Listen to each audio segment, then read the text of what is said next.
Do you think it's time we just completely change our governing structure? The UK needs this, don't we? We need someone coming in saying it is now a national emergency on our border security. So stick the armed forces down there, get it done. A ex-war veteran or as someone that's been in the military is sixth in line to get housed over illegal immigrants or asylum seekers. It's dreadful. The speed of operation and the urgency, we just don't have it in the UK, do we? Because the American governing structure is just much more effective.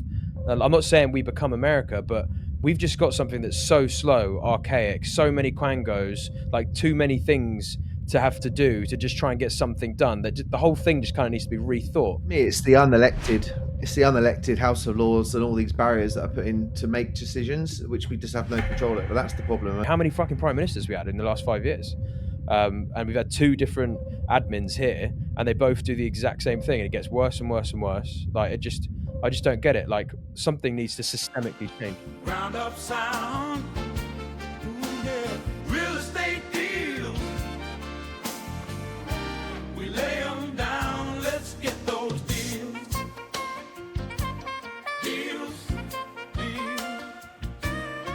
Deals making money, baby.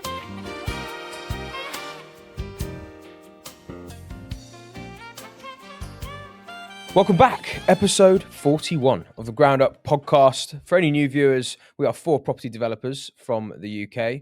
You've got Stuart Wyeth over here. We've got Jack Jiggens. Wyeth, Stuart Stuart Wyeth. Wyeth. So it must be a northern thing from a southern guy. I mean, to be It's a fair, northern twang with a southern guy, yeah. to be fair, you did spell my surname Jiggings. Jiggins, Good yeah. Mr. Jiggins. Yeah, spelling's not my first. I mean, none of us can spell anyone's surname. I can't spell rhymes. It's Go got on. too many vowels in it.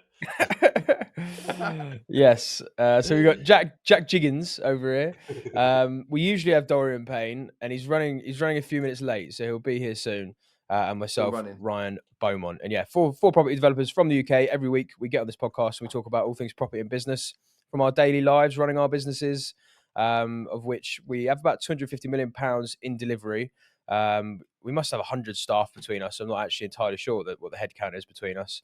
And yeah, a lot of experience that we're just trying to shed light for free online. So if you enjoy it, make sure you subscribe, share it with other people. Big love. We've also released the Ground Up Network. You can check the link for that in the description, where each week we get on Q&A calls and release a lot of other kind of content and templates and things like that to people. So big love. Housekeeping done in this episode. Obviously, we've just had Trump's inauguration at the time of recording, so we'll cover a little bit of that, the economic fallouts and executive orders, and then a little bit on Stuart and Dorian's activities yesterday at an event they went to.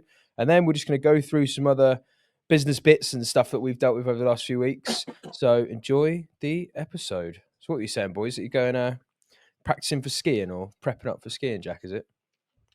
Yeah, it's not that exciting. Going skiing to Morzine with 4 other business owners. My brother, a guy that runs a recruitment business, a guy that runs a toilet hire company, and a guy that runs a landscaping business. But yeah, just a few boys going away, getting some skiing in. I absolutely love it. I don't think there's any better holiday out there to be up and out. Yeah. I don't know. Actually, it's probably a question for you guys. Like, if I go on like a beach holiday, I cannot sit still. And my sister's like, you've definitely got something, because I have to get up and go and like do some work or do something, or go. You know, I just can't sit still. And skiing's perfect because you can do you can really go in ham on getting out on the slopes. Yeah, definitely. I think if you do like me and the missus last summer and the summer before did like not a sit on the beach, but a tour of the south of France. Then we did a tour of Italy. So we're always moving locations, which helps with that sort of stagnating, getting bored kind of feeling. But even then, there's still sitting around bits. And if I've got a really good book for that holiday lined up, then I'm sorted. As long as I've got a really good book. Otherwise, because I don't want to be on my phone. I don't want to like go somewhere like that and just fucking look at my phone the whole time. So ideally having a book, just getting lost in a book, trying to learn something new, I feel is a nice way to deal with it. But yeah, skiing all day long, mate. You can meditate on the mountain, like as you're cruising down, it feels like you're flying and you can think about things and kind of, I don't know, it's like escapism, isn't it? But we're going skiing, didn't we, Stu? We are, mate. We're going for Dorian's one this year, so looking forward to that. But yeah, I love skiing. Obviously, I go every year. I mean, you two need kids. Seriously, need kids because just having them anchored somewhere, like as a base that you can just sort of wind back to. I mean, last 3 holidays I've been on with the kids, it's been great. But yeah, prior to kids, totally. Well, to be honest, we're paying the. I'm 40 in a few months, and me and my best mate, and then the wives and the kids, we're all going to Icon of the Seas, I think it is, over in the Caribbean. So we're doing like an 8-day cruise, which would be great because you get to sort of have a base and explore, and then every day you're sort of off into different islands, going to places that you never would really fly to or spend a week there, but just to go and see the culture and spend the day. I think cruising is the best type of holiday. If I could have a beach holiday, or south of France, having a base like a villa, and then exploring all the villages and exploring the areas is brilliant. But cruise. My missus booked me one when I was on my 30th, and I thought there's no way I'm going on a cruise with a load of 60-year-olds and it'd be a waste of time. We went from Southampton. The second you park your car, the valet takes care of all your bags. You jump on, they give you a glass of champagne, that you settle in, and the only thing you can compare it to if you've never been on a cruise is a ferry, and you think, God, I'm going to be bored out of my head.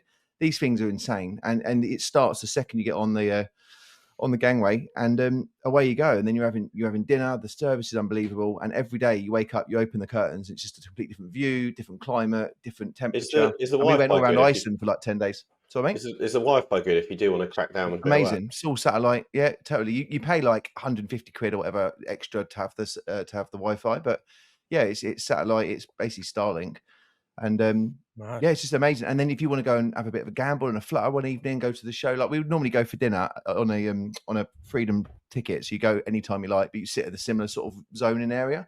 But they've got like you pay extra to go to all the freedom, all the different restaurants and stuff there, but food's included, the swimming, the ice skating.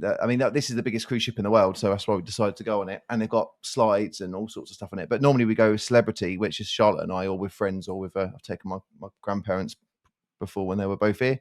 And it's just amazing. You literally go for a show, bit of dinner, you get up when you like, you get off when you like. It's just a really good way of seeing a lot of the world in quite a condensed amount of time. So highly recommend it. Celebrity. Go with celebrity if you're going to go on your first cruise, because it's like a high-end American. I mean, I met a guy who had like 6 or 7 McDonald's on there from the UK, based in the Midlands, and he would tell me about how we were up to like 3 a.m. in one of the bars. The girls went to bed, and I met him for a few nights actually. So you meet in like a real nice type of person as well, and they're all like in their like late 30s, early 40s. Some of them are doing really well in life. To be honest, mate, it's a nice way. It's never appealed to me going on a cruise. I've never thought about it being something that I'd want to do.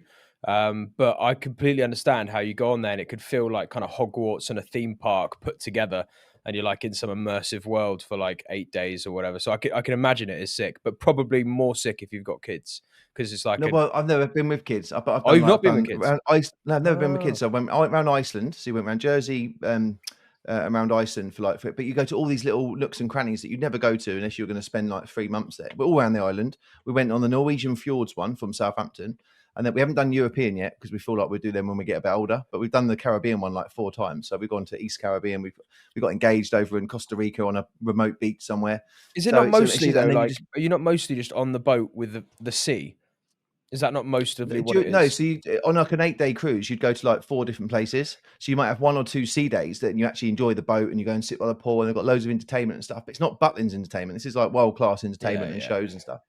And then obviously the 4 or 5 days you sort of pre-book over excursions. So you go and I normally do scuba diving, or Sharp will go to like a remote rainforest beach, or we'll do some stuff together. We'll do shopping.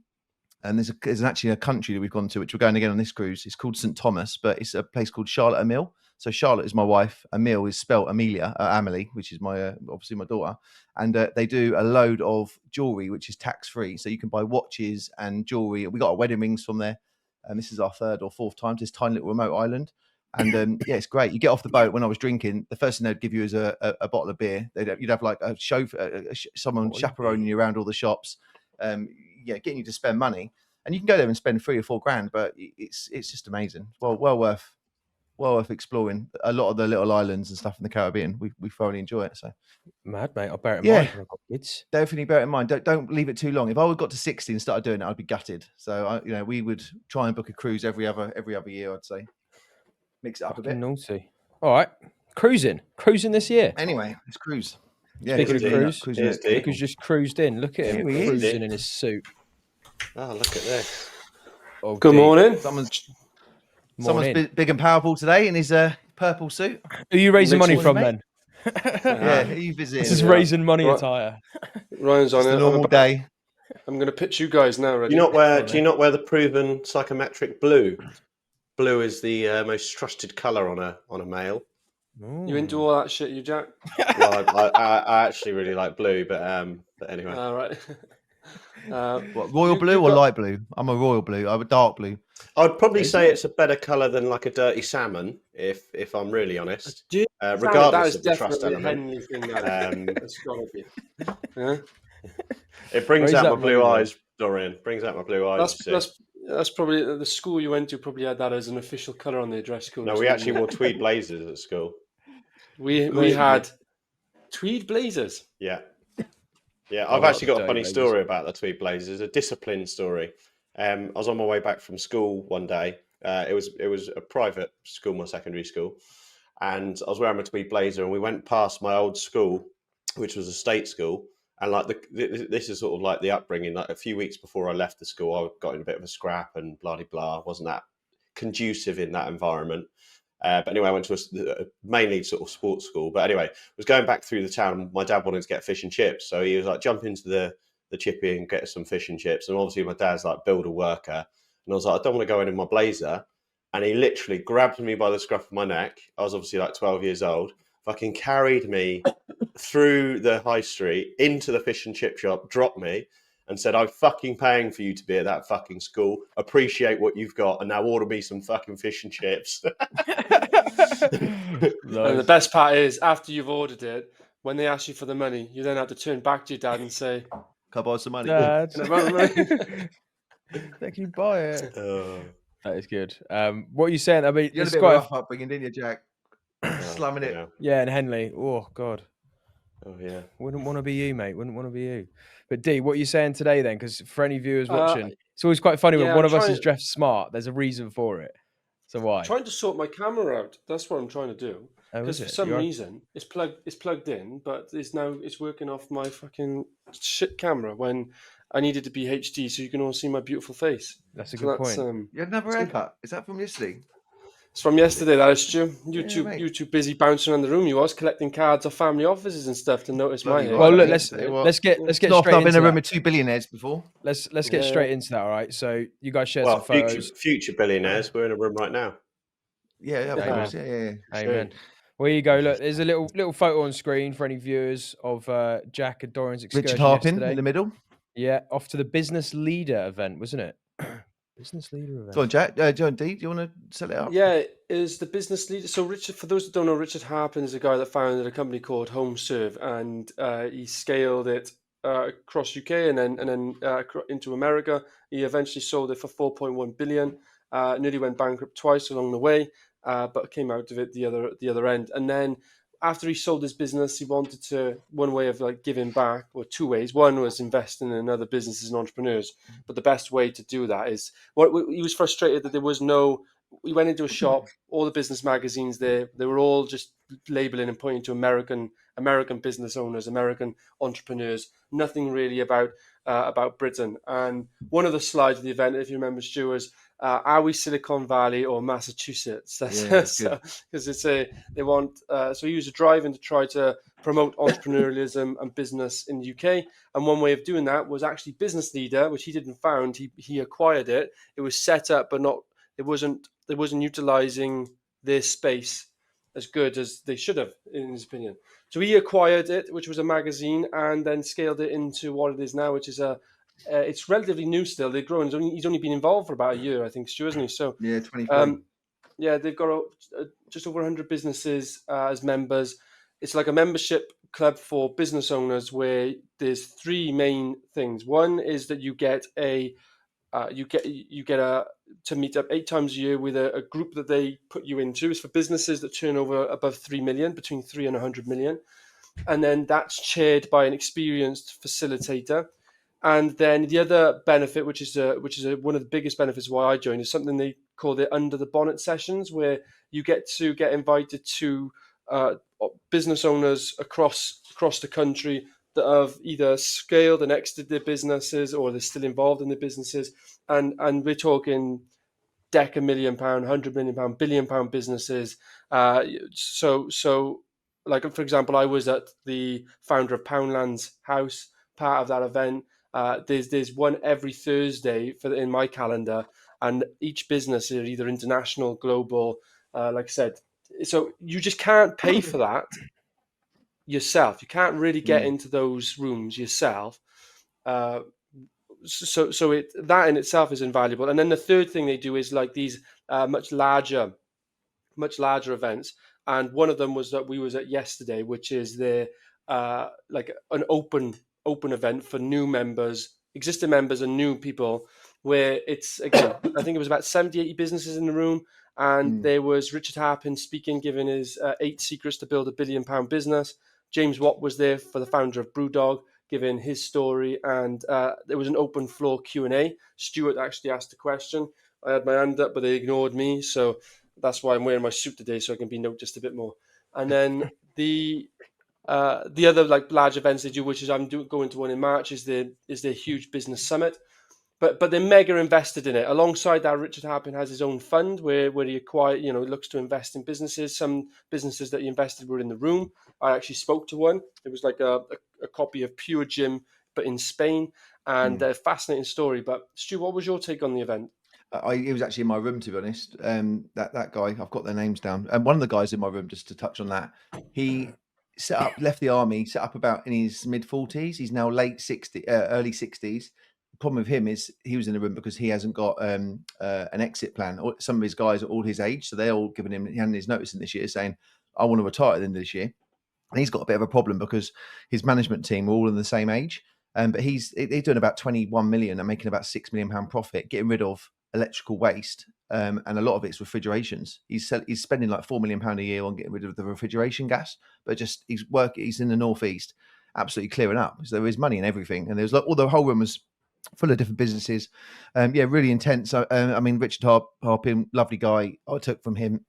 He had 8 steps, and we all went into our own separate rooms of sort of 8 to 10 people. What's the 8 steps? Come on. Go on. It's the book's in my car. Have you got the book on your D?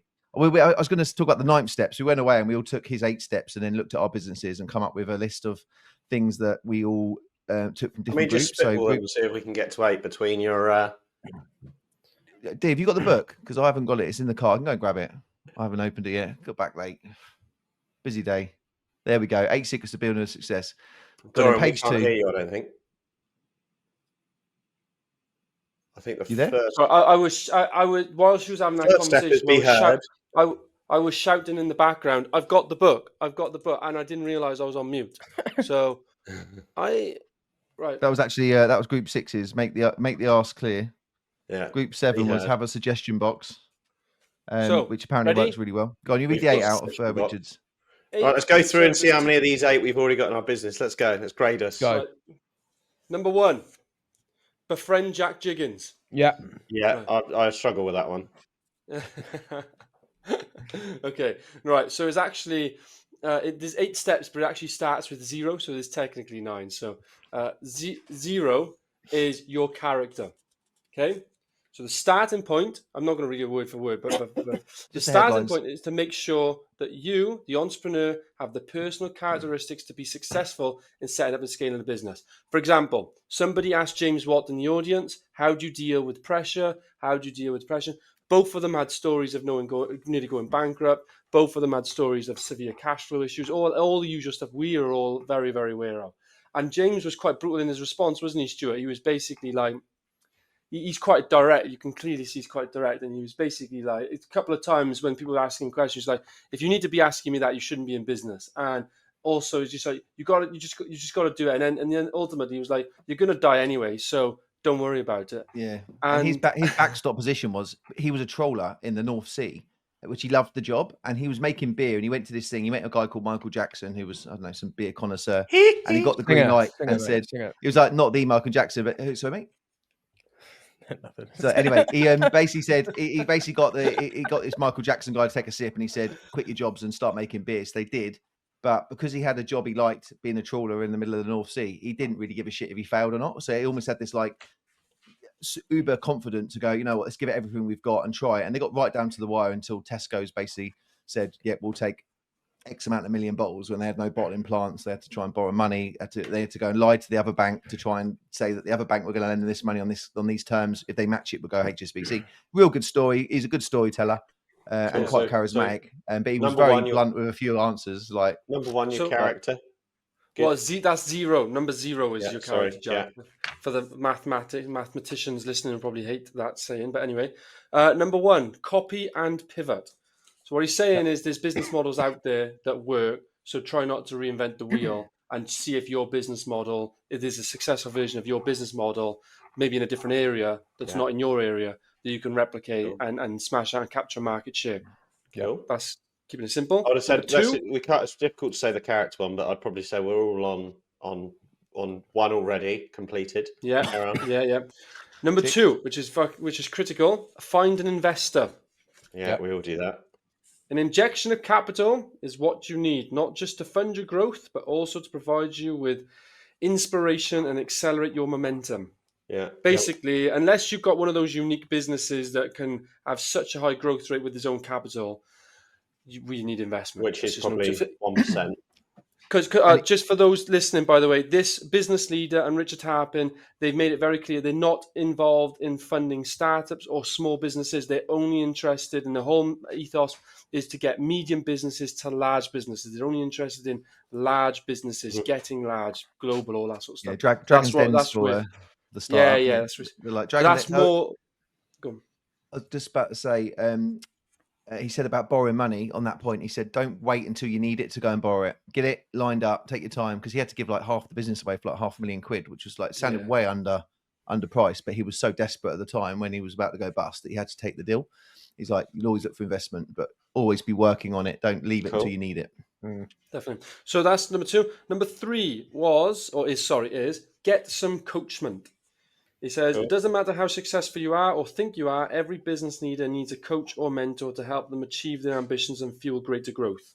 Completely agree. You know, Dorian, this is an interesting one for everyone. I was looking at my Toggle report for my December month, and 45% of my time was educating myself. Was it? 45%. Yeah. Nice. On what? God. What were you I actually thought your head was getting bigger. You don't do anything. You the just cranium learn. was looking bigger today. Mega mind. Yeah, cool. I think we're all on that. And anyone that is listening to this, if you get onto the Ground Up Network, you can also be in that environment. It was quite funny though at the event, wasn't it, Stuart? I don't know if you picked up on this. Obviously, Richard is big on coachment, and he got a mentor early on, but he said it was way too late in the day. And James, actually, somebody asked him, and he came out with a statement, didn't he, Stuart? He turned around and said, "If you need a mentor, then you shouldn't be in business." Did you pick up on that? What? If you need a mentor to learn from them, you need to have your own directions like set up, and then lean on people to get you there. I didn't really understand what he was trying to get to, but I think you're saying you need to have something about you. You shouldn't be in business if you should be able to carve your own way. But to get there quicker, so I've actually seen quite. There's a sort of friend of mine that I know is quite successful, and he's really, really good at just getting down and delivering. So he does need like the creation and the value sort of pulled together by mentorship, but he's super successful just from delivering that. And if he doesn't have a mentor, he sort of crashes and burns and sort of loses a bit of traction and ideas and clarity. Oh, here's a story, Jack. So this James Watt. So what happens when they took VC funds or when they took their PE? He told us a story which I won't say, but ultimately when they had a lot of money, he lost his shit. So he was telling his staff to be frugal and to try and stay focused on not spending money. In the same hand, he's absolutely pumping it into marketing companies like taking on people like from PwC, taking all these big players on. So he's burning the cash flow, but he's telling his core team that's helping him get to where he is, oh no, don't waste the money. And on the other side, he's just burning it. And I said, to be honest, if I didn't have some sort of controls and levers around me and people and family, then I think would be so easy to do. If someone put 50 million quid or 100 million quid in your bank, it's going to be very difficult to stop. Yeah, it was over 100 million that they was injected. And he said before that they had 17 grand in the bank. Obviously, it would jump at that, but it wasn't long before that they had 17,000 in the bank, and then to have 100 million in the bank, they wanted to keep that ethos, as you said, about bootstrapping.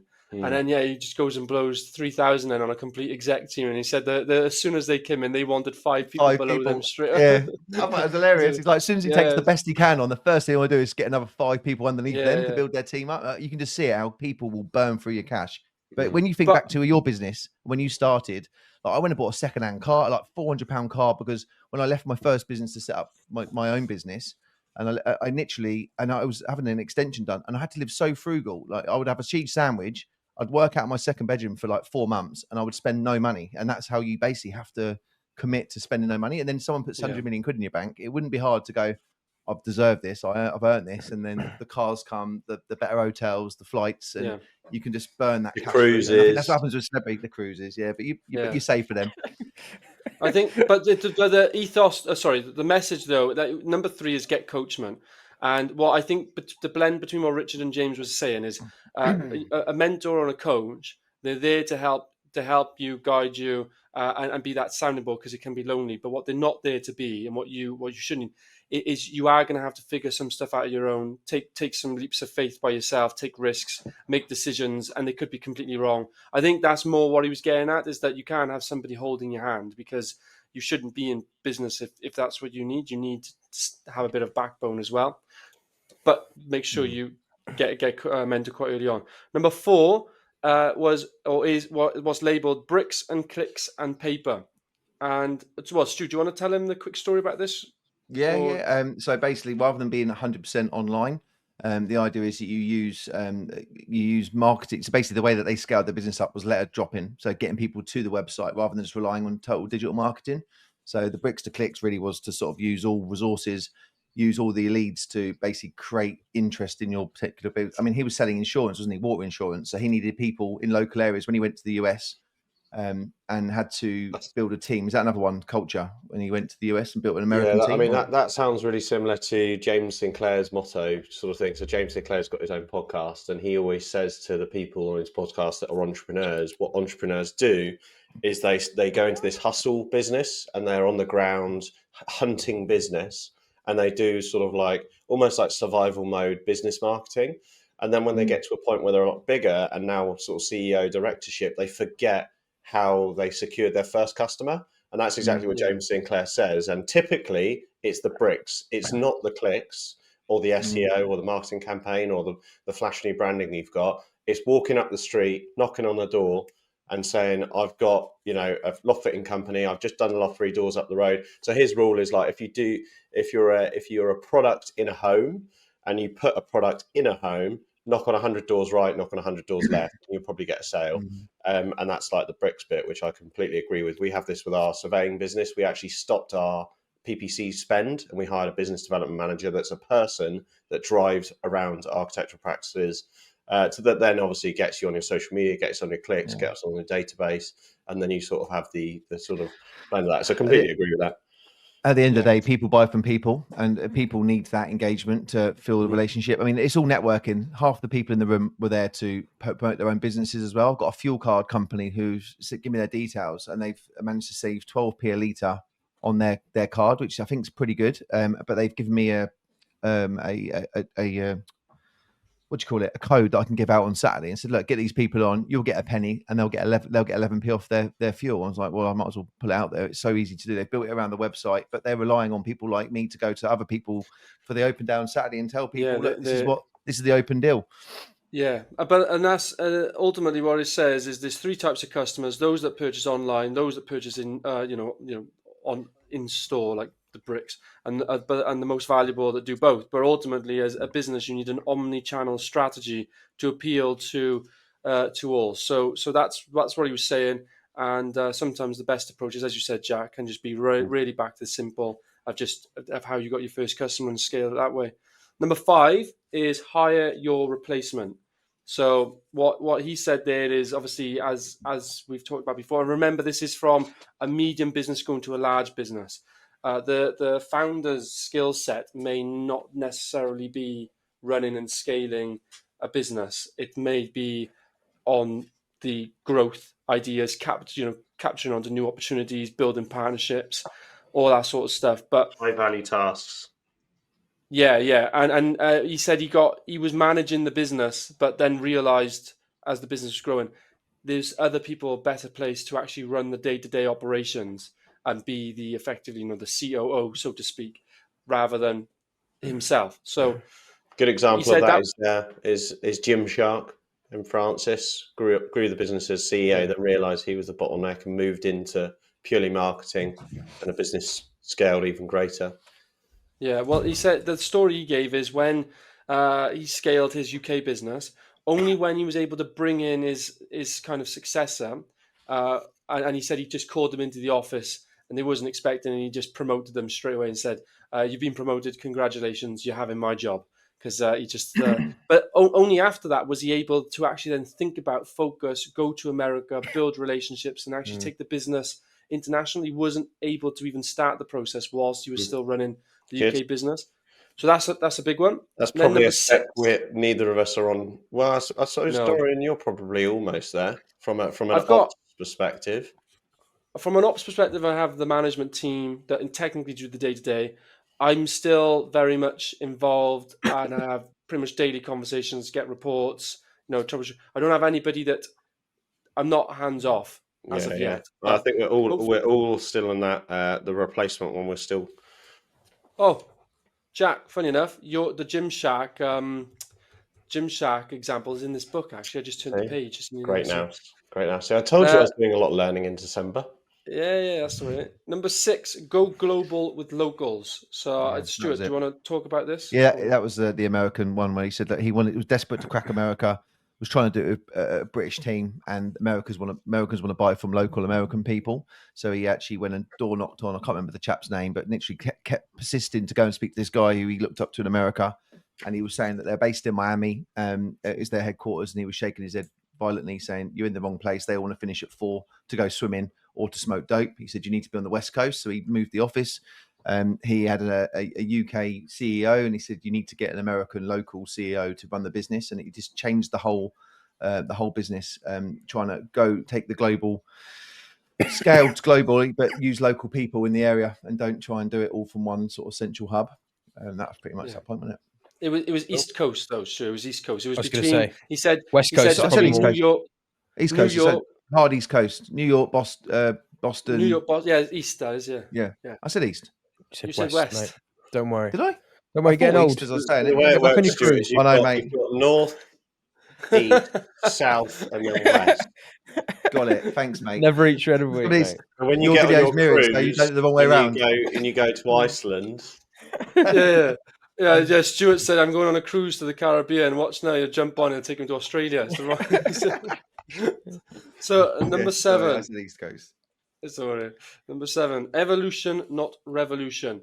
Oh, and by the way, sorry, again, just to beat the drum, the reason why I'm saying go global with locals is one of the points was it's a bit different for property because you can actually scale a very large company in the UK. But for a lot of businesses, if you want to become a £1 billion business, you have to have a multinational presence and approach. And if you're going to go into new areas, even if it is like a completely, from England to Wales, so to speak, it's always better with a local. They're really heading up operations in that side of the coin because, as he said, with America, the biggest, as soon as they had a Brit running the business, a fresh Brit running the business in America, they just didn't take them seriously. But as soon as they had an American running the American business, it was, it kind of started taking off. So I would challenge that slightly because I actually read, and I can't remember the exact stat, but it's something to do with like Australians in England or English in America or Americans in England or whatever it may be. It's something along the lines of you've got a better, 50% better chance to create a sale in a saturated market if you have an accent. And that is because you're the only one in that space that's got the accent, so you stand out and peacock your sort of way to sail in. So I believe that probably in the States because the States hold the English language as such a the English accent as such a you just gain respect a lot easier than maybe if you're just another sales guy that's American. I think Americans have a different culture, don't they? They want to do business with American people. Yeah, because he was using the word scheme, he said out there, wasn't he? But in the UK, we say scheme for some projects. Out in America, if you say scheme, then you're talking about tipping someone off. I mean, Ponzi scheme. So yeah, it makes sense. Yeah. But I think the key message is, even if you're going to go out there yourself, because his mentor was the founder of Capital One, which moved out to America. So I think it is possible, but what you need, at the very least, is if you're going to be in a different area, having somebody else senior with you there in a senior position that is local, that knows the lingo, knows contacts, knows the culture. You get the best of both of them. Well, can we flesh this out? Number 7. Flesh this out a little bit, because over the last I'd say 6 months, I know we've spoken a bit about going international, going abroad, how do you do it and stuff like that. And I've been genuinely looking at Texas and going, if I was to jump ship, and not that I would stop business here, but if I was to go and like look at Texas and think like, is there a business strategy there or a property strategy that works as synergy with what we're doing here? And I'd be trying to think of the merits of it. But yeah, what do you think? Like, if you were to go to America, you probably wouldn't get Kane to do the developments, mate. You'd probably use a local firm and build relationships probably up. not. No, yeah. I know you'd have to build it again from scratch. In a way, you could leverage certain things. But would you guys, if you had to do it, if you were going to do it, what kind of strategy would you go for? Like, have you thought about it at all? Like how you would do it and set up and like, network and things like that. Or in a different country, different area. America, specifically America. Yeah, I know exactly what I'd do. Go on, Jack. Go on, Jack. Give us a playbook. So Jack was half American pretty much now. My wife runs a meal prep company in Southern California, San Diego, and it essentially is convenience food. And I have a theory that Americans are less frugal. They have the highest personal debt ratio in the world. Californians do. They have the highest spend to earning ratios, so disposable income spending, and they actually go into the excess, which is why they've got consumer debt. And so they just spend. They're all about like convenience, enjoyment, earn high, spend high, which is a great market to run a business, a phenomenal market if your margins are good and you're frugal like a Brit. So my idea, and I've said this to the wife, and maybe it's something that we do. It will be years and years and years go past. But anyway, it's essentially in her meal prep company. I studied every meal that she sold and where the best margins were, and the best margins were as an egg sandwich. And who doesn't love eggs? Like, you could do breakfast in corporates, you could do lunches in corporates, and there is actually a company called Egg Slut. There's another company that just purely focuses around eggs. So my theory is to take the retail egg like phenomenon into delivery egg phenomenon. So if you wanted an avocado on egg muffin, you can just order it for the whole office or one person, or if you're going to the park with someone to eat, or you could routinely do it because it's high protein and really good for you. So my theory was to just call it egg or something to do with eggs, sack off all of the bitty foods that take loads to flavour and do all of that sort of stuff, because it's so efficient. All you're doing is cooking an egg in some way and then presenting it, but it's all about the infrastructure and the delivery. So you're basically becoming a delivery company. And I watched a Shark Tank episode where a guy set up a meal prep company really successfully. I think he was actually Washington or more East Coast based. And from the day he started trading to 16 months in of business, he was trading in every 50 states, which is absolutely absurd. If you think about how much volume you need to be doing, he was turning over like tens of millions, was a really successful business. And to basically, almost like franchise to that sort of level. And just focus on the sort of convenience factor, because she was selling a bit of bread, 2 eggs and a bit of bread for about $10 to $12. And if you actually work out what that costs, it's about 60 cents. And if you're worrying about cooking like beef burritos with chorizo, cheese, salsa, guacamole, like all of the work that goes into that, and you're selling it for like $14, why bother? Just stick to eggs. And that's the idea. Interesting. So not property. That's $10 for an egg sandwich. Yeah, I couldn't believe it. I was like, so what, people pay $10 for? And she was like, yeah, it's a top seller. I was like, why do you do everything else? I would just do the eggs. Just boost your marketing and focus on that. What if it was property though? Like, if you're going to go over there and do property, have you given it any thought? Like, what kind of strategy you would do, whereabouts you'd operate? You ever build real estate and outlets for his egg company. I would. So again, I don't know obviously American landscape, but from what I do know, I would probably try to target areas, because Jack will know this better than me. But the gross yield in areas can be significantly better than in the UK. like the double-digit gross yields, and I would target like areas like that, and kind of do similar. But I would probably be more investment-led out there to Yeah, I'd agree. build. They have 30-year fixed mortgages. It's double-digit gross yields, so you can actually then you could scale a genuinely profitable portfolio, de-risked with high leverage, because you've got such a long period of fixed interest rate for. That's probably exactly what I'd do. I'd scale an investment portfolio. I'd rather than focusing on trading out there. The Grant Cardone model. Buy Yeah. multi-family units. Yeah. Remarket them. You're on mute, D. Dorian's You're muted. muted. It may not necessarily be multifamily. Again, I'd look at it, but I think the principle of where I would start is that I would look at the areas. I would find the areas that have a high gross yield, that have a low crime rate, that are up and coming. Because obviously, I know there's some areas out there that the property's really cheap, but you just wouldn't invest there because someone would move in, you can't do anything about it. But so that I would try to cultivate a strategy like that. Like I said, it would be a sound strategy with room for capital appreciation, good areas, double-digit growth, gross yield. I would look to try to do some form of BRR method as well to build in additional equity, and then I would just scale and hold and fix for as long as I can, even with a premium, and just kind of build in that cash flow.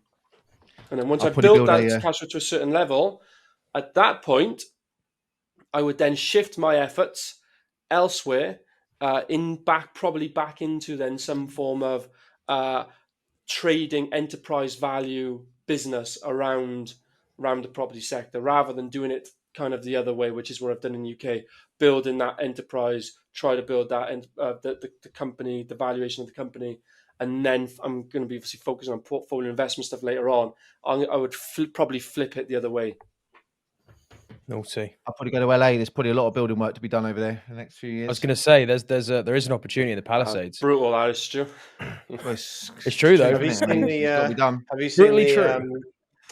I can't remember what the phrase is called now. Oh, that's going to annoy me. But the like government might have to step in because property owners are charging like 4x rent roll on the properties that are left, because people that have lost their homes having to stay local to their businesses or the businesses they work for.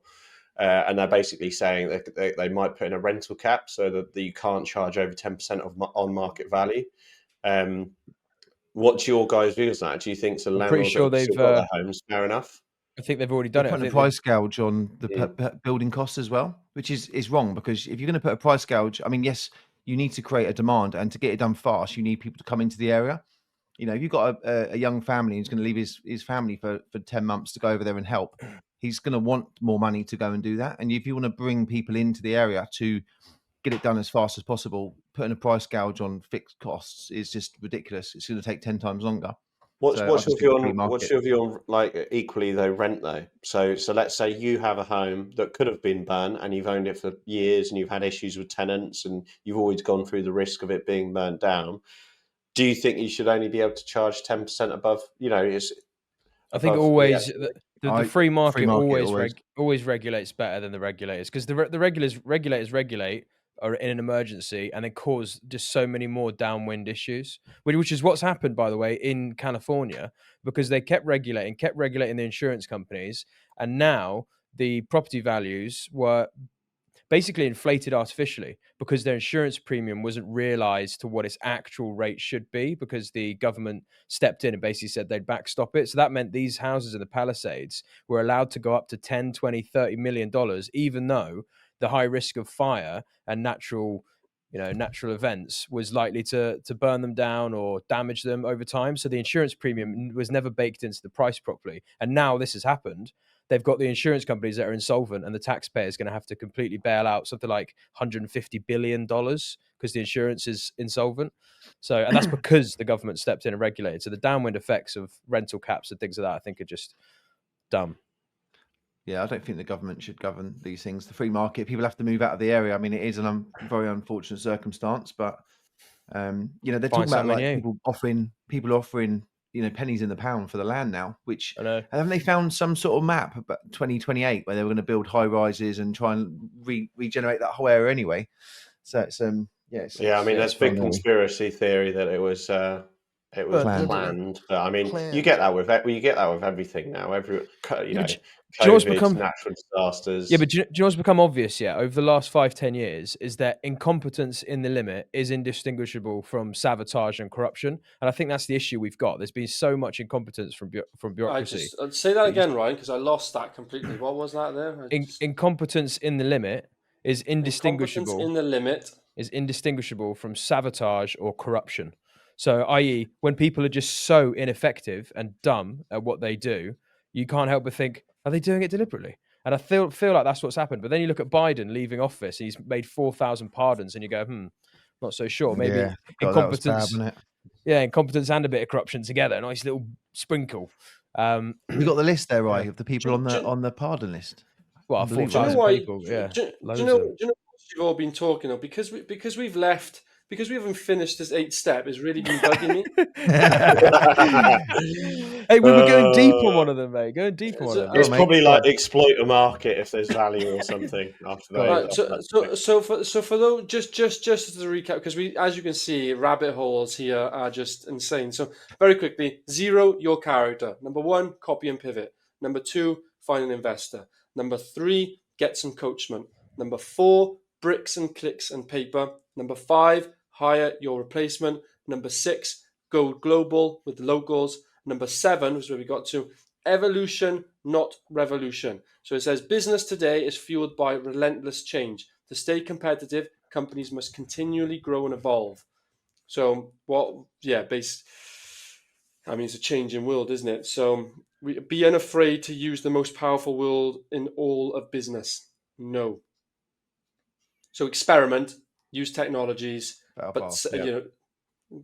move fast, break things. Yeah, I actually say no to distractions. I actually shared something on my Instagram story, which is comparing Tesla and Audi. Audi was selling 1.7 million pounds, 1.7 million cars 10 years ago. Tesla was selling like 16,000 a year. And now Tesla's overtaken in only a 10-year period from an established business. So, and I would classify Audi as quite a forward-thinking industry leader. So, completely agree with that. Yeah, so to constantly be testing, guys, and try to get to that evolution. And then finally, which he said is probably the most important, follow a not to-do list. He said everyone has a to-do list, but not everybody has a not to-do list. And he just re-references the hedgehog concept, so the hedgehog principle, if anybody isn't aware of that. So, Stuart, do you want to talk about that? You happy me to... I was going to say, the two things I pulled out of it, which I'm going to do, I haven't done yet because it was only yesterday, but the hedgehog strategy was 3 questions that you ask yourself and your team, and that anyone's motivations or to-do list that's not directly correlated to that statement or that mission, then don't do it. Just everyone's got to work towards a common goal. And the 3 questions are: what are you deeply passionate about? What can you be the best in the world at? And what drives your economic engine? I think that's where I'm going to spend some time in the next week or 2 with my team. We've actually decided to stay where we are now, just going off topic. So we're actually redesigning the office, decorating it, build the wardrobes, got a new kitchenette gone in, got a new meeting room. So that is really where our central hub's going to be. And we want to have a lot of our investor meetings and team talks and stuff in our actual office. But that's going to be one of the first things we do as soon as it's finished, is to go through that, really think about what we want out of the next 5 years. And the other thing quickly is that I was thinking I learned about was a book called Traction, which one of the guys from another business. Yeah, I've not read it. So it's the 2 things: it's the visionary and the integrator. When you look at the org chart and actually break down who is particularly doing what part of the business, and to hire the right people. Traction reminded me of it felt very similar to another book I think I mentioned to Stuart. But then again, all these business books, they're all quite similar, really. Once you get down to the crux of it, the secrets are already out there for and that's what these guys were saying as well. There's no secret. When you speak to them, I know this sounds bad, egotistical saying it, but I mean, I remember, Stuart, the conversation we had. When you speak to both James and when you speak to Richard and you listen to the stories, and when you're talking about anything technical, you're like, there's nothing here. I can do this, basically, is what I'm trying to say. That's what they are. Just normal guys. They've had a bit of luck, a load of hard work. There's no secret myth. It's just taking what you've learned and actioning it and really making it happen. both of them had luck, and both of them, but they took years of trying to work out the right formula. And I think that's what Business Leaders is about, is just trying to take the model, give you the answers to scale to a large business. Sorry, I just got two quick things to add, and then I'm kind of done from this thing. Podcast. But the one was the final story, because on each secret there's a story. The final story, and you remember this, Stu, for number 8 was having a not to do list. Was the founder of B&M. He used B&M Bargains as the case study. And B&M Bargains went from it was actually acquired for 500,000 for the founder. So it wasn't the founder, Simon Aurora, and so he bought a failing business for 500,000 and then turned it within 20 years to a company worth over 5 billion. And he said that this is what Richard said when he had a meeting with him. He said the biggest secret was simple, and it was all about having a not to do list. And he says B&M's strategy, B&M's focus is bringing in brands at really low prices that everybody knows and people can shop on a budget. And then knowing the psychology of customers, when they're in the shop, encouraging them to make impulse purchases on items that are higher margin. Thank you very much. And he said that's all we need to do. And as long as we do that, the only thing that we should be focused on is opening more stores. Anything else that fell outside of that model, he said they would be kind of ruthless and just not doing it, being hyper-focused. And that was their model. It worked. It was very simple. Don't tamper with it. And then that's how they scaled rapidly across the country with 5 billion. So yeah, that was a good story, really. And I thought I'd share it. Thank you for your story. Thank you for your story. Well, it's not my story; it's Richard's story. But anybody interested, Google it online. I think you can get a copy of this book online called "Secrets to Building a £1 Billion Business." Like I said, it's got good points, good stories. Can I give you one secret that's not on that one, but it is a £1 billion secret? Ready for this one? Yeah. Bitcoin. Bitcoin. Just go buy Bitcoin. Be like Michael Saylor. This is so whenever I heard this, it was about, 5-6 years ago, so when I've read Elon Musk's first books, and not the one by Walter Isaacson, but the first one. And it's about the algorithm he adopts in every business. And I know some of the ones we've gone through there's a lot of versions of those sort of mentalities and like Think and Grow Rich and like all these different kinds of things you can do, kind of esoteric things where you create cultures and all that sort of stuff. But I think there's a really applicable one simple thing you can do for every business, not simple to enact in practice, but simple to think about. And that's Elon Musk's algorithm. And there's loads of VC capitalists, investors who've worked alongside Elon his whole life. And they say that Elon goes into any business and does this every time. And it's his algorithm to make the business efficient and scalable. So his first thing is he'll go in and question every requirement. So he'll attach the name of the people to each of their tasks and their requirements and question whether requirements even make sense based on the objective. Then he'll delete any part of the process as step 2, delete more than you feel comfortable with. And you're not deleting enough until there's a problem, and then just add back in anything that's critical to the critical path. And then step 3 is simplify and optimize. Only do this after following the first 2 steps, and then accelerate the cycle time. So find ways to speed up bureaucratic processes and permissions, regulators, things like that. And then lastly, automate.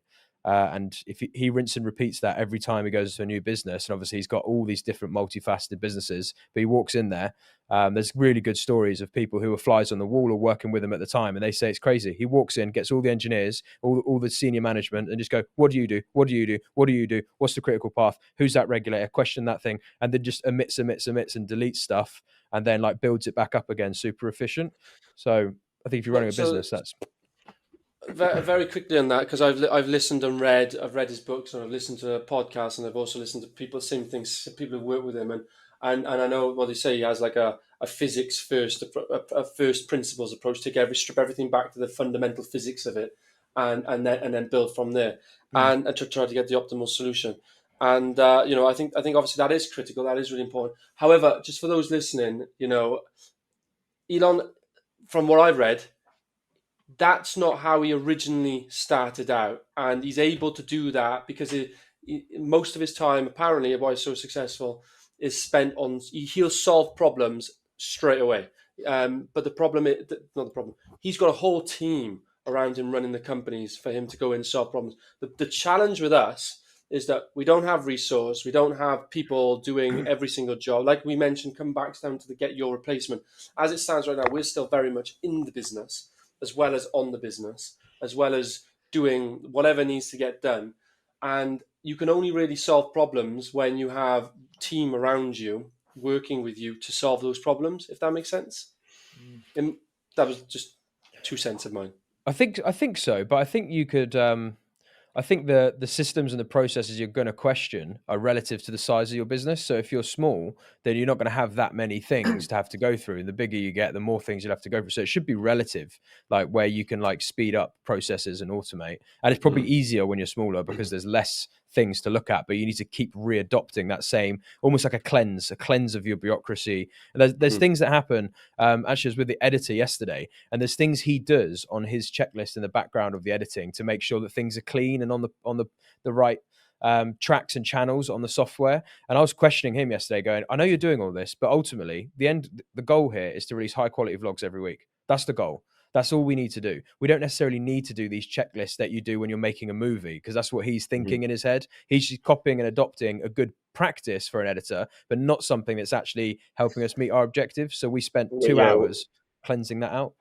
Which is why exactly that point around, and to help an employee or a member of the team understand that, what we always do with our job description is put a goal at the top of their job description. So their job description, for an example, is my executive assistant is to go through my emails, to do outbound calls, to organise my diary, to do all of these things. But at the top, all that it says at the top is save Jack time. That's it. And every time she's doing something a little bit off the, I'm like, why, why are you doing that? I just go, are you saving me time?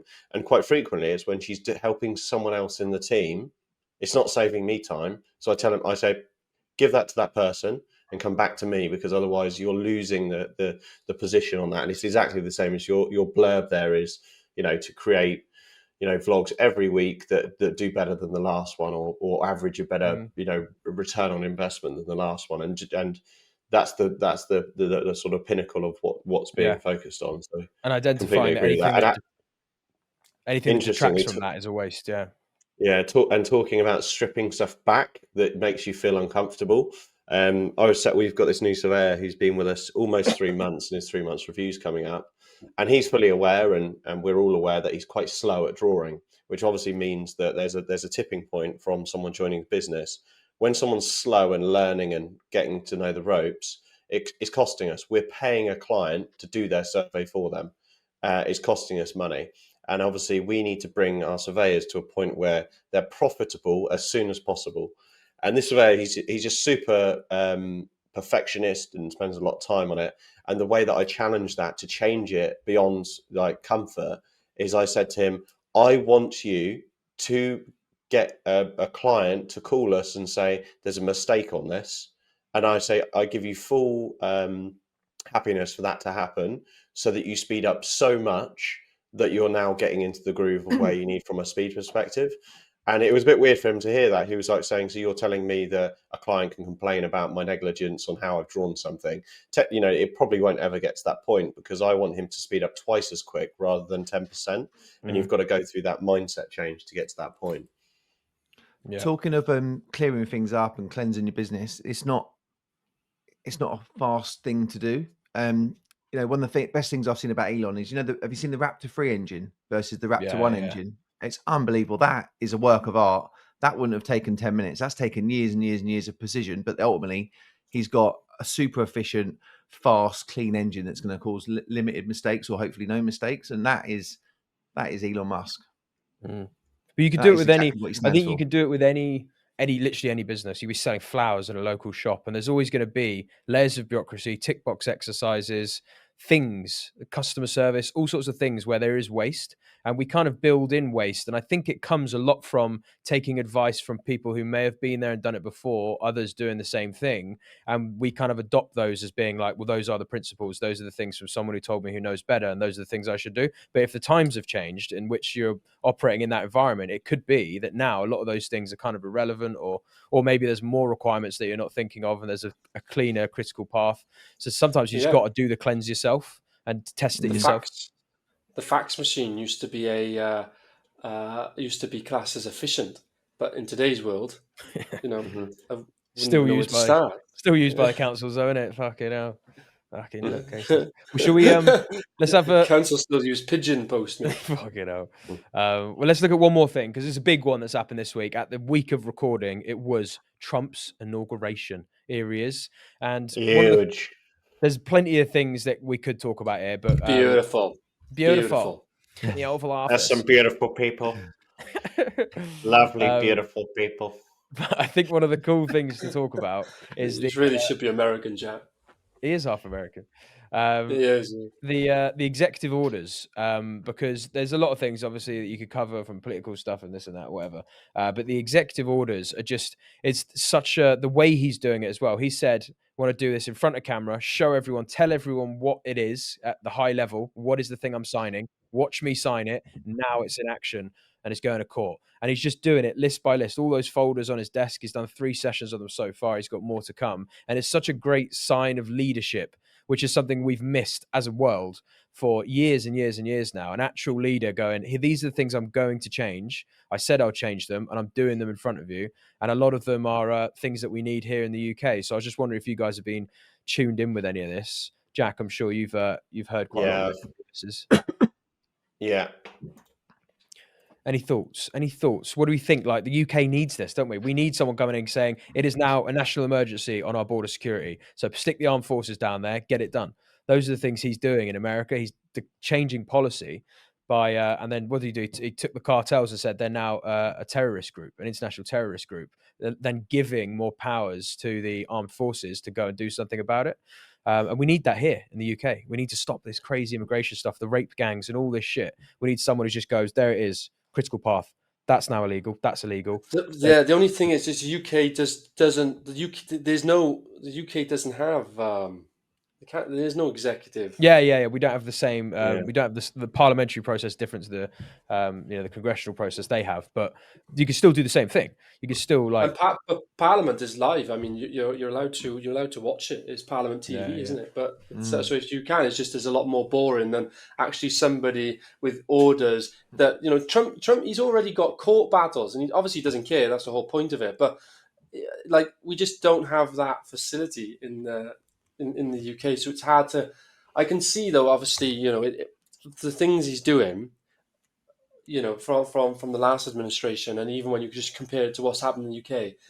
I mean, the speed, the potential. I know a lot of this is going to be blocked in courts, and he's going to have battles and stuff. And I think he knows that and has said it. It's just for public perception. That's fine. But yeah, the speed of operation and the urgency, we just don't have it in the UK, do we? There's just a lot of talk, then there's a lot of debate in Parliament, and then the opposing party in the UK can. It's just shit, slow and crap, isn't it? Really, it is. I think. I mean, fundamentally, obviously, the US and the sort of the Biden administration and obviously Labour getting in the nature of that. Let's just assume Biden or Trump didn't get in.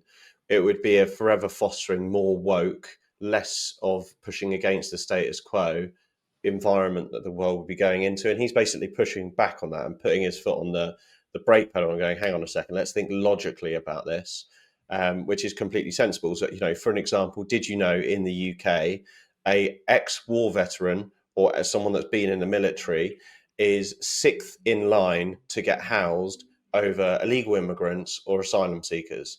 And when you actually look at that as a representation of being a British country that's independent, it's dreadful. People can utilize this, trap of coming over, getting housed in quite a nice hotel, and there's still homeless veterans that are on the street that aren't getting any care for a service that they've given to our country and probably done, amazing things for our, even if they were not even deployed or if they were, it's kind of nonsensical. They gave their service to our country. And that's kind of what he's battening down on, like stopping, controlling border control, supporting more internal. The US and California alone homeless problem is ridiculous. It's literally, and most of them are Americans that are, now drug users and are on the streets. And most of the infiltration of immigrants are doing quite well. They get propped up a little bit, and it makes life a bit easier. So I think it was needed. I think you need balance in the world. I'm not saying that I'm right wing or left wing. I think you need balance, and I think it has moved too far one way. Yeah. To touch on that, Jack, Dee, do you know Grangetown near Cardiff? Is that fake news where they built this massive migrant town near IKEA and all on the car parks? I think they've just built a load of temporary accommodation. There's temporary accommodation. There's temporary accommodation. I don't know if it's purely just for migrants. It might be for homeless as well. But there's probably a hint of fake news in it. There'll be migrants in it, but there'll be locals as well and homeless and people who need emergency accommodation. Yeah, okay. It's just all over social media. I was thinking whether it's fake news or whether they're actually just building this to relieve the pressure. For those, I just Googled it then. Well, I ChatGPT'd it. I don't really use Google anymore. I don't know about you guys. That's how much the world's changed so quickly. It's crazy, isn't it? It's funny because I read a book about ChatGPT and AI and stuff, and Google actually had the power to create their own ChatGPT style way before OpenAI.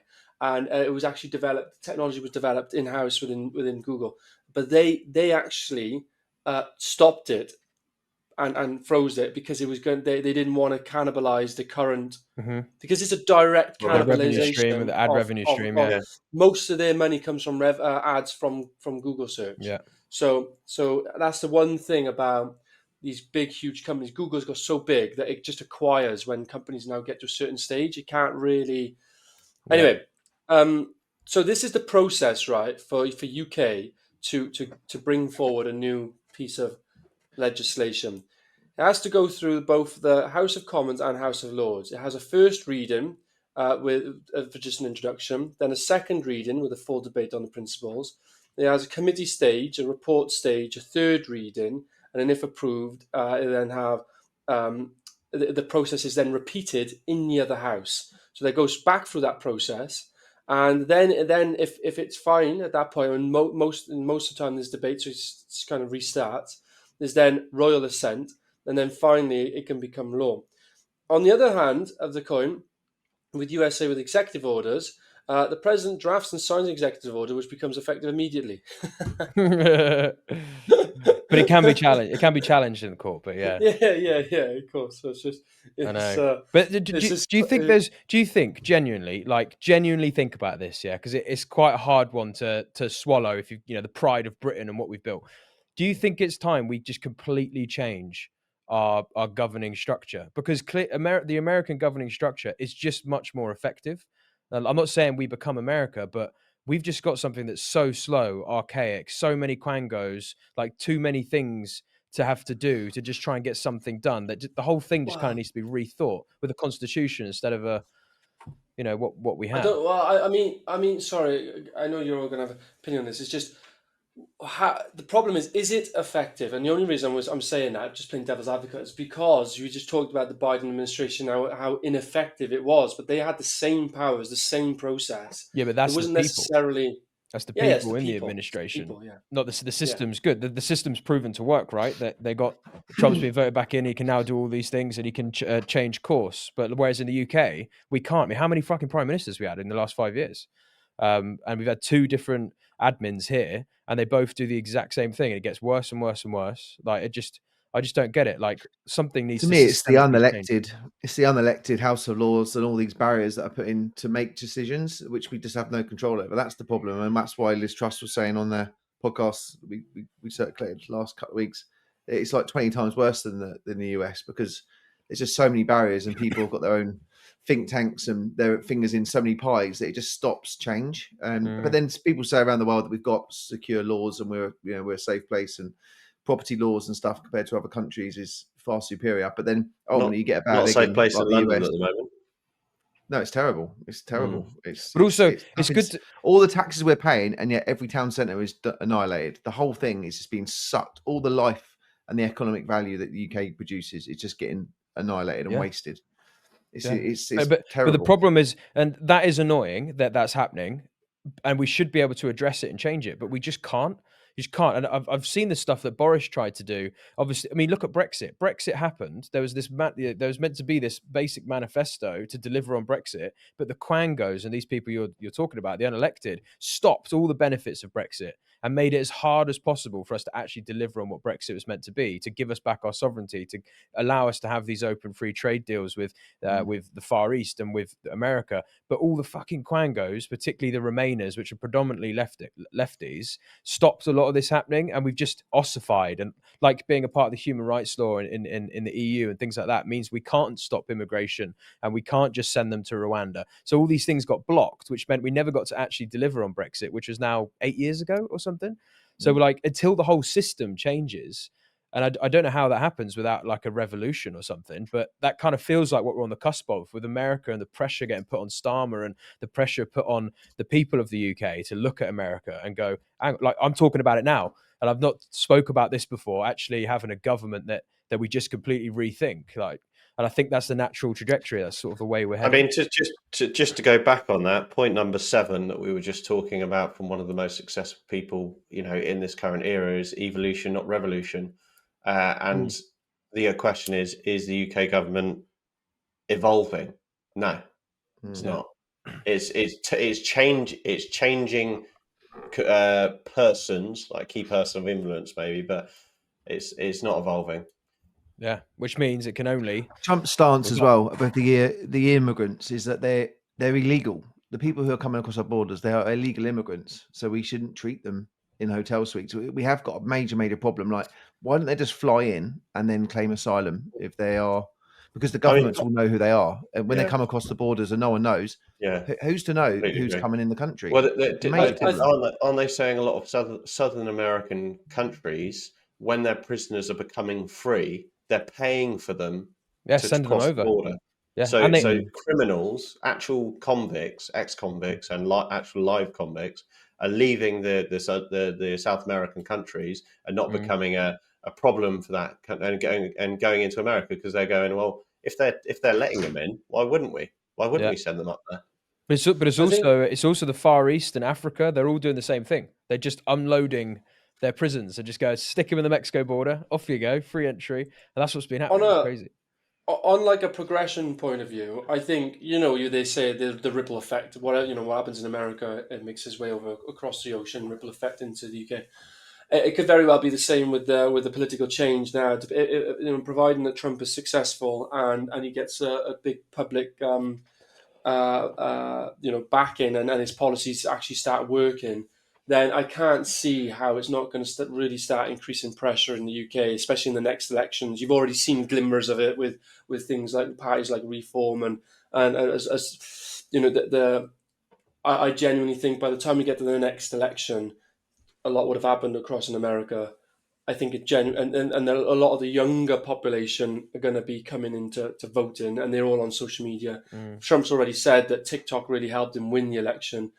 I can't see how that isn't going to be the same in the UK for next time. I don't think anything's going to happen in this Parliament year. I put money on it. Nothing's going to happen for this Parliament time. So for us from the UK for the next few years, we've just got to make do with what we've got a second. But nothing's going to change really unless anyone more radical comes in. So it's one of those. We're always going to have a delay effect. To be honest, we're going to be behind the curve in key things. I think personally in the UK, and that is just the way it is, because the race for the future is way ahead of us with the US, with the Middle East, and we're just in catching up. The other thing is, what do you think about the publicised events about the $500 billion SoftBank investment, the $1 trillion Saudi Middle East investment? What do you guys think of that?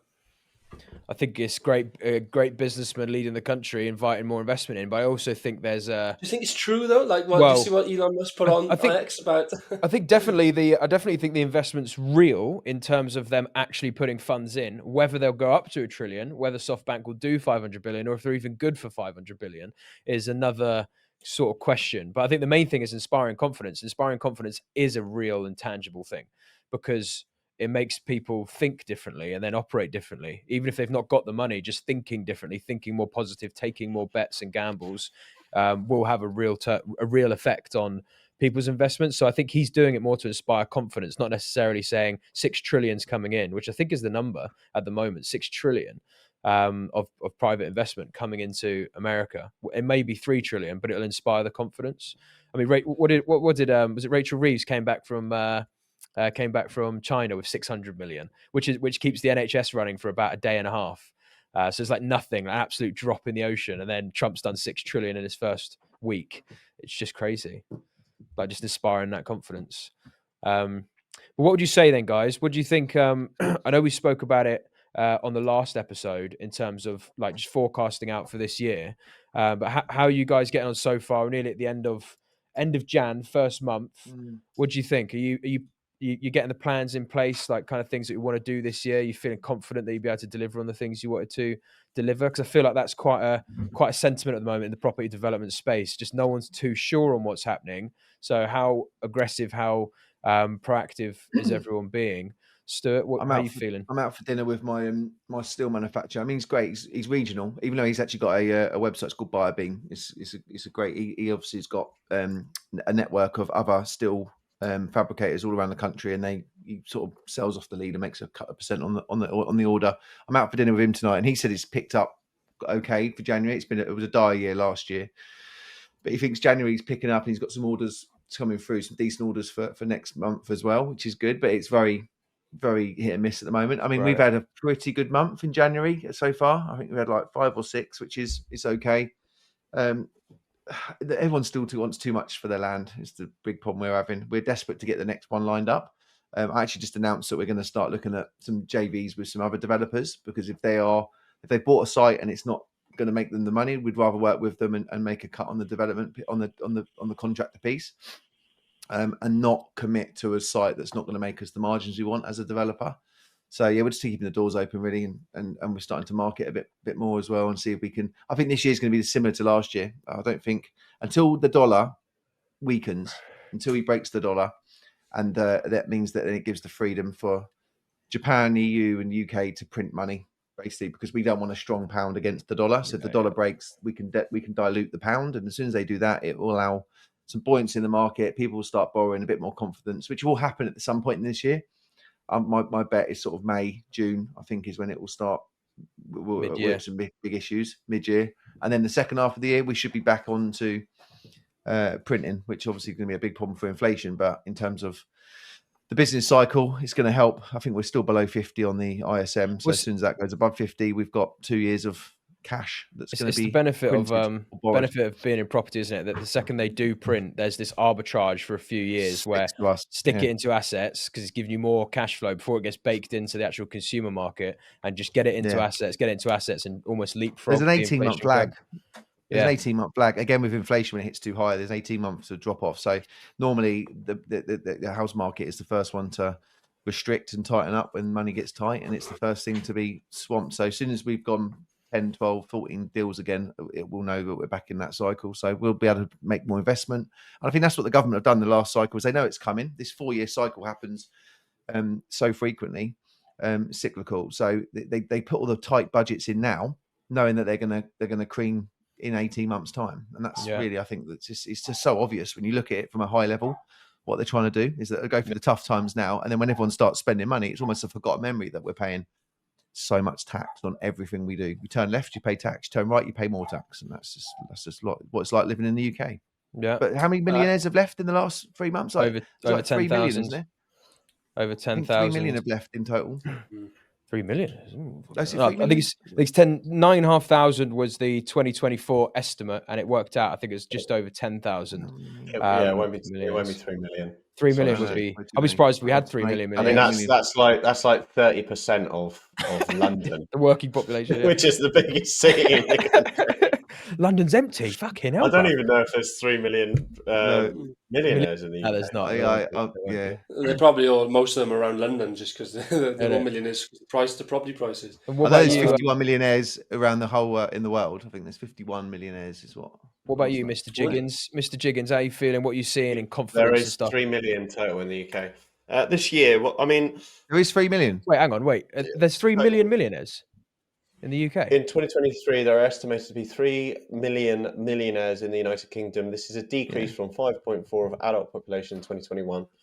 Mad. So this The year for stats are in there us, somewhere. I don't know what they're for. 10,800 have left though in 2024. You were right, but Stu. you You were right. thought one I also know my 100% east and my west. I think when we UK's look back, you'll millionaires. say I said East Coast. Boys, are you Dubai? Yeah. See you there, mate. See you then. Anyway, so this year, what are we doing? I'm a massive believer that if you look for timing in the businesses that we're in, it's a bonus, but it's not the fundamentals to run your company. So we don't look for timing at all. There's an element of strategy around timing, but we're doing whatever we do when we do it, because if you want to find an excuse or a problem politically or what's going on with Brexit, leaving the EU, government change, Labour getting in, you might just end up sitting on your hands forever. So we get in and deliver. And the reason we have that attitude is if we're trying to make 20% margin on the gross development value, and we have in all of our schemes, we have a 15% stress test on that. So if we then lose 15% of the gross development value, we should still make a margin on all of our projects. And to put that into context, in the credit crunch, there was a 19% peak to trough change over the 4.5 years of the recovery of the market. So my view is if something really bad happens in the market and we deliver a scheme and still make 1% on it as a profit, we're learning, we're growing, we're still doing projects. So we're probably still keen to keep going. XP, we're on 5 live sites at the moment. Only one of them we're holding in the portfolio. So it's a big year of selling for us, which has already started, and we've got off to a really good start with our Marlow scheme, which we launched to market this Saturday just gone. And we've accepted 4 out of 8 offers on just one viewing day. So that's a combination of pricing being right, location of the scheme being really good, which is kind of our niche, like really good location, market town, PD schemes or conversions. So sell. I think we've got to sell something like 70 flats and houses this year, and that's going to be quite a wash for us, quite a turn for us. It means we'll go from a position where we're leveraged quite high and got a lot of funds into the company to then paying that down and being in a good position of liquidation, of liquidity, it's not a liquidation, to then sort of go back to hunt and sort of redo the schemes. We've got a couple of schemes in legals that we're buying. We're buying a bank, Johnny in the club, Stu. XP Surveys has actually had our biggest January to date. So Nice. we're 4 Januaries in, 4 years in trading. And it's our biggest January. I think we'll probably end up about 35k rev this month, which isn't bad. And then Central Suites is delivering loads as well. So I feel like we're like delivery. We're live on 7 sites in Central Suites, which is the most we've ever delivered at one time. So 3 of those are HMOs to hold and 4 of those are flips. So that will be 4 units going to the market. So a year of selling for me, if I'm honest, and sort of hoping that the market's there. I think there's an element of us having to have a competitive advantage and pricing it right and getting stuff gone. And my opinion on selling as a developer is speed is more important than value. If you're leveraging a position, let's say you've got debt and equity, and the equity is costing you almost like mezzanine finance, the value of that flat is going down in value 1% a month is the way I see it. So you need to be really sharp on getting the right strategic sales process in place, which is why we've sold 4 flats in one weekend on one site, which is 50% of the site. So yeah, big selling for me. And then I'll probably gear up and look at what we're doing next. But we'll be buying the same stuff, doing the same things. And this year is all going to be about selling, finding better financial partnerships. I think that's key for any business growth and an ongoing thing that we need to be doing.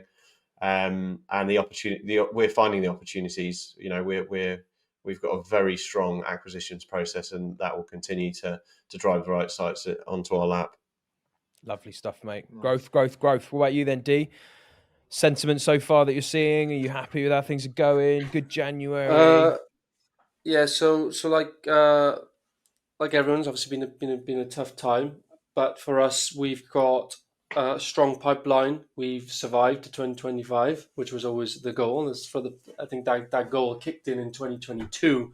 Like just unfortunately, we were locked in lots of sites. And there's just like, right, just got to get to 2025. So head down and one foot in front of the other, shore up as much as we can. So a lot of hustling and bustling and deal making and all that sort of stuff. But we're here, and as it stands, from January point of view, we were due to sell a site, and it's been pushed into the first week of February. I'm trying to bring it back, but there's lots happening between now and April. We're due to sell and start £47 million worth of new sites. We're already on 250 homes.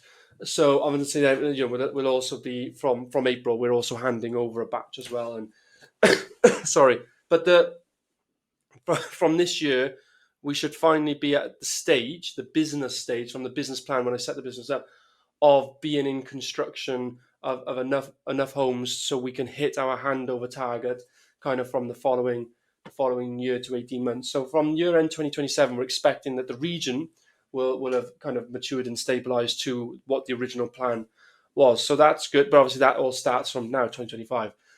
So that's good. We just got to get through. But same like Jack, really. It's we're effectively selling those sites, getting into contracts, getting money back, and we go from a position of, touch wood, we go from a position of extreme tightness from a cash point of view, leverage, to a position of still leverage, but we're being in a much stronger position. Cash comes back in, we can go again, but everything's much better, much less extreme.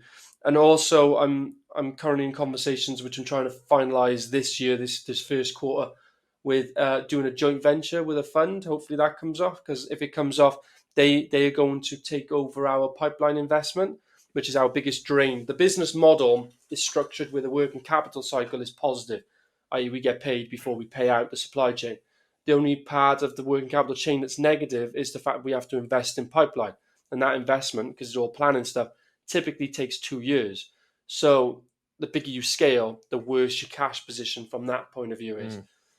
Doing a joint venture where they fund the entire pipeline investment and we get a minimum overhead and profit to deliver the scheme, and then we split anything above that, that really removes the cash. The business within a click of a finger turns constantly cash positive. So that's my biggest goal for this year. Get onto the first quarter is get onto these £47 million worth of sites. Second is get into this JV. Thirdly, then what I'm going to be doing from there, as Jack's already said, not taking my foot off the gas in terms of funding. I'm ideally at that point where I'm going to be having conversations with potential equity funders for a very minority stake, just to bring in equity to then clear off all leverage, so the balance sheet is tidied up. So there's no creditors outstanding for longer than 12 months. They're just trade creditors. It won't be that much money, and it will just take massive stress off the business and allow us to just really, double down and grow and get ourselves ready for that next liquidity event, which would be hopefully on a much larger scale to then take the business into different directions through acquisitions, through other regions, and all that sort of stuff. So that's the plan. Lovely, Just mate. don't go start booking private flights and hiring from PwC. Cruises. Yeah, it's Nice. funny, isn't it? Because when you listen to the business stories, they've all gone from a position of extreme cash tightness. They've all gone from like hardly any money, issues, all that sort of stuff, and then something happens and they get this momentum, and then all of a sudden, then they manage to get in front of it, and cash always is then, it doesn't become their number one priority anymore, and it kind of works. I think it's an incentive, isn't it? Because I think all of us have experienced it, and I've spoken about this before on the podcast. It's exactly what forced us to have to really scale quickly. We wanted to scale, but we had an issue where if we didn't produce cash flow, we were fucking screwed. Like most developers were during that inflationary period. So we had to do it. And there's other developers who opted out, right? We know people who just went, fuck that. Or just like, investors are going to lose money and I'll leave the market. Or they were forced closure or forced into liquidation. But I think the other side of that, the other response is to triple down and grow and build the revenue streams. Obviously, that's also a bit of a gamble, not a gamble, it's also a challenge. So I think the outcome of, if you get into a cash issue, is to make more cash. And some people can do it, some people can't, right? Do you know what? I don't know what I'd feel like if I didn't feel broke. I'm so used to feeling broke and I've got no money that it just becomes like a lifestyle. Like I have to feel that way. So if I ever come into a lot of money, I just don't know how I would deal with it emotionally, internally. Invest it, I've get got out the to feel door. broke. Even with the companies, it has to be siphoned off. So we always feel like we've got to fight for tomorrow. And even in my personal life, like I don't think I've got any. I haven't got any money. I am constantly living to work hard as I can this week, next week, the week after, to make sure that we're here. And I said that to the office staff as well. Like, we're going to have these meetings where every month I'm going to say, we've got a month left. How are we going to make this business work more efficient, more faster? What are we going to focus on to make sure we're stronger tomorrow than we are today? And that's the whole idea of having this separate meeting room. I'm so used to working in an open space where everyone can hear everything. I really want to sort of segregate an area off where I can have these private conversations with different members of the team to really focus everyone on getting to where we want to get to. So who knows? But yeah, I just can't. I can't have money. Yeah. I'd spend it. I agree with that, mate. Get out the fucking door. I'll do a little update on us as well. So similar to Jack, we've had a record month in January, which is what we've been kind of gearing up for. So 6 deals over the line, 3 HMOs, a big pub conversion as well, which will be fun, and 2 buy-to-lets, which is the start of the buy-to-let sort of journey. And we should probably yesterday we had 3 investors close as well. So we should get another HMO or 2 over the line this month. But our pipeline, this sales pipeline we've been building, is now massively paying off, which is that's the bottleneck of our business model in property, where we're a broad approach with lots of clients, lots of investment, but into small pies spread across. So our challenge is, how do we get more through that funnel and good qualified leads that we want to work with, not just they've got money, they have to be a good fit for our business.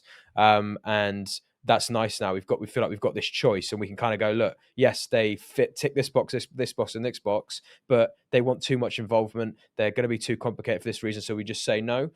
It's nice to be get to that position now where we don't need the money. We want to kind of pick and choose who we'll work with on an investment basis, because complicated clients or complicated investors it's not worth the aggro. So we're trying to filter that out as we go.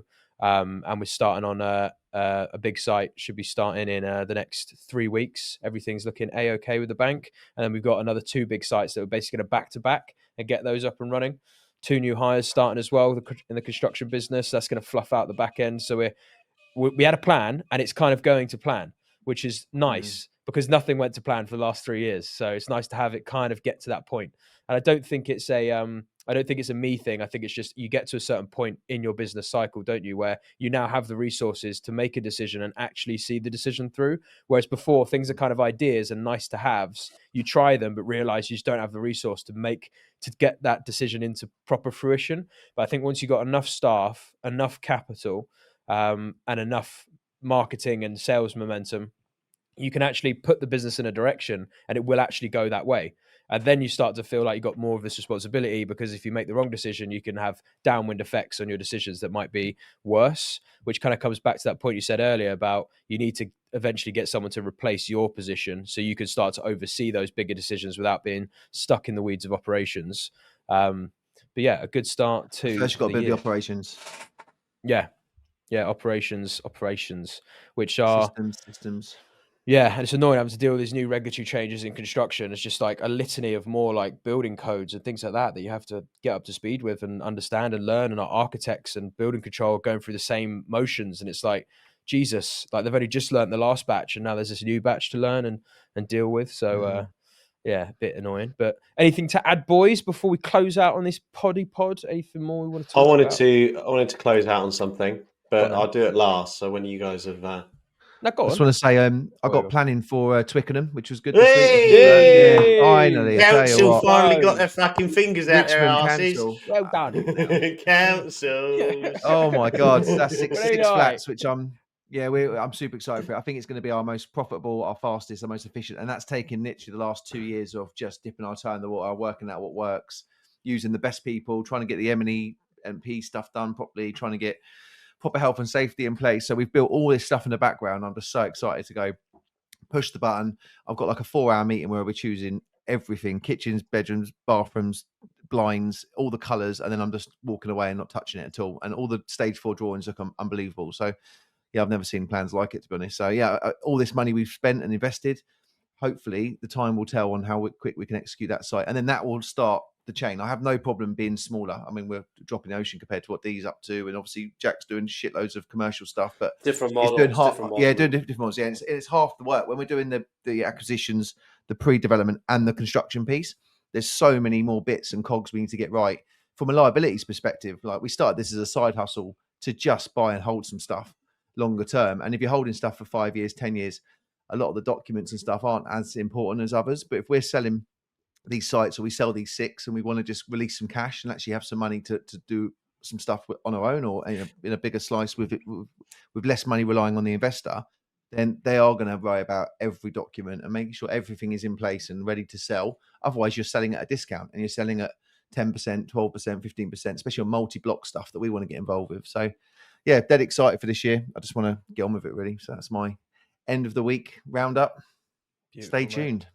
Mate. Love it. Jack, go on. What are you gonna shed with us, Jack? Better be something interesting. It's a quiz. Share a heartwarming story. Make it a poem. So one of our investors messaged us in the week saying that someone he knows who's homeless had contacted and reached out to him because he met him because he gave him like 20 quid on the side of the road, and then he sort of asked his story, and he was a guy that was out of luck. But anyway, our investor contacted us and said, you've got a social housing portfolio, and it's kind of really not our bag because we don't fill the rooms. But anyway, we basically ensured that we could house him. And this was the message that was sent this morning. Morning, guys. I'd like to thank you for everyone for what you have done. I'm really grateful for everything. Sleeping somewhere warm. I had tears in my eyes, seeing the weather outside. And that is it. And that is why we're in social housing. Beautiful, mate. Look at you. Look at you go. Good for you, mate. How do you do that then? How do you do that if you've got the provider? Like, do you have to like ask the provider for permission if you're going to house someone and they've got a lease on it or something? Yeah, so the first thing we said was go to the council and get a rent card, which is basically a homeless rent card, which is what we need to get. He got that approved, and now he's in the Ecom. So he's got a nice little 1-bed studio in South London. Lovely, mate. Nice. Yeah, well done, mate. That's the way. So it was always a nice feeling when you check in help tenants that really, really do need it. Well, speaking of which, you don't have to be homeless to get that feeling either. You know, you still get that feeling when you're helping young people. Yeah. Mr. £1,000 a room. I don't make the prices, mate. The market, free market. Free market. I mean, in all fairness, Dorian, local housing allowance, so social housing cost is about £1,000 a month. Is it? Is it really? That's taxpayer funded as well. I'm $218 a week. $218 a week we get for our studios. Wow. Which is mental. Nice. Yeah. God, we don't even get that over here for a 4-bedroom house. It's probably true as well. Just a quick one, guys. It's true. That's true. No, it's true. Yeah, it's like the Northeast. Just a quick one. Just talking about tenants, just before we close this out, because there is obviously big talk about the new tenant reform bill and stuff like that. Have you guys got any insights you want to share on the changes to tenant policies, tenant rights? So I think it's already in Wales, so we're already active. I think you've already got it, Jack. You sound like you seem like the kind of guy who's clued up on this stuff. Yeah, my brother's actually redone a lot of our standard templated contracts. Basically, it's obviously giving a lot more rolling flexibility to tenants and less notice for landlords, which is an absolute pain in the arse. Because normally it would be a 1 or 2 year AST and you had a bit of notice of when people were relocating, but it's given them more right that they don't need to lock in for that long. Fundamentally, you just got to roll with the punches and protect the things, control the things that you can have some control of, and evidently, it's forever more limiting to be a landlord. Actually, went right when you said all the construction changes that are coming in. All this legislation, the way I see it is difficult to adjust. But if you're on your foot, the front foot, and you're trying to be an industry leader, it actually does increase the barrier for entry for new landlords. Like, what I find crazy is the amount of like HMO businesses being set up nowadays is probably like one a day, and we've got to compete with that.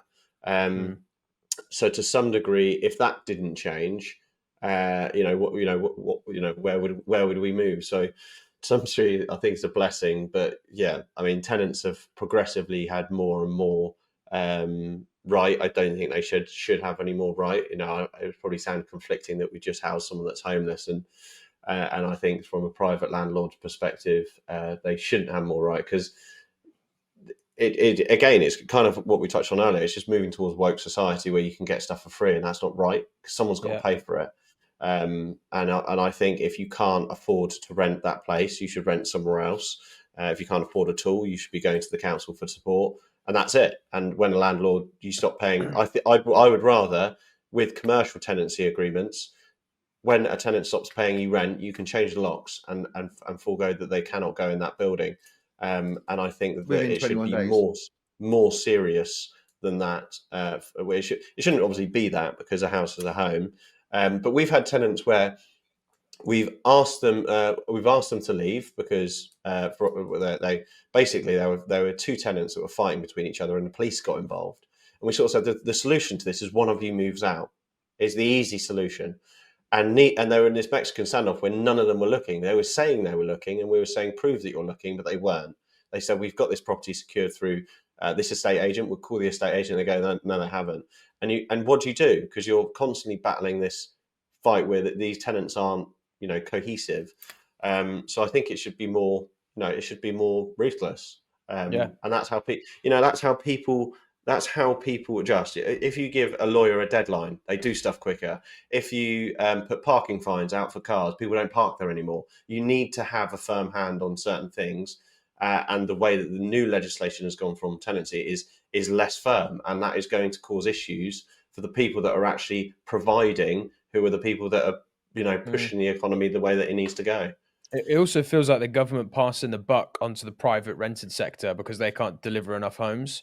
So that they're ossifying the build sector, making it harder and harder for us to deliver, like just property developers in general. So to make it harder for us to kick out tenants and stop price gouging, which is what they always sort of come up with, they just will legislate to make it impossible for us to sort of maneuver. And that's just going to create more issues, because more landlords will leave the market and go, well, fuck this, I'll take my capital to Dubai or to America or to somewhere else where it's treated more favorably. So it seems stupid. It should be as simple as, if you're renting a property off of someone else, it's a commercial arrangement, and it is theft if you don't pay for what you're using. Like, that is theft. I agree there should always be checks and balances, because a family lives there, they could lose their job, they could be vulnerable, so there should be a notice period, and I think that's fine. But if they don't pay, you should just have your full right to be able to kick them out. There shouldn't be a court process or anything. They've just not paid. They should just be out, because you can't borrow someone's car, or you can't go to the cinema, or you can't do these other things without paying. You've got to pay, right? But that seems controversial today, which is weird. Anything to add, Dorian and Stu, on the tenancy stuff, or all good? Back to business. I've got to shoot. I've got a meeting to get to. Suit and booted. Show off my suit. Lovely, mate. All right, guys. A meeting or a wedding? Yeah. Bit of both. All right. Well, look, have a good week. Thank you for our listeners. Big love. These episodes are released every Thursday at 5:30 a.m. on Spotify and YouTube. Please do share them as well. It helps us a lot if you guys share these with just anyone you know. You might have a mate who's getting into property, or a business partner, or your missus, or your mum, your brother, sister, whatever. Just share this podcast with them, because it helps us out. And obviously, we want to keep delivering as much free value as possible. So thank you if you do. Subscribe. See you next week. Big love. Ground up sound. Ooh, yeah. Real estate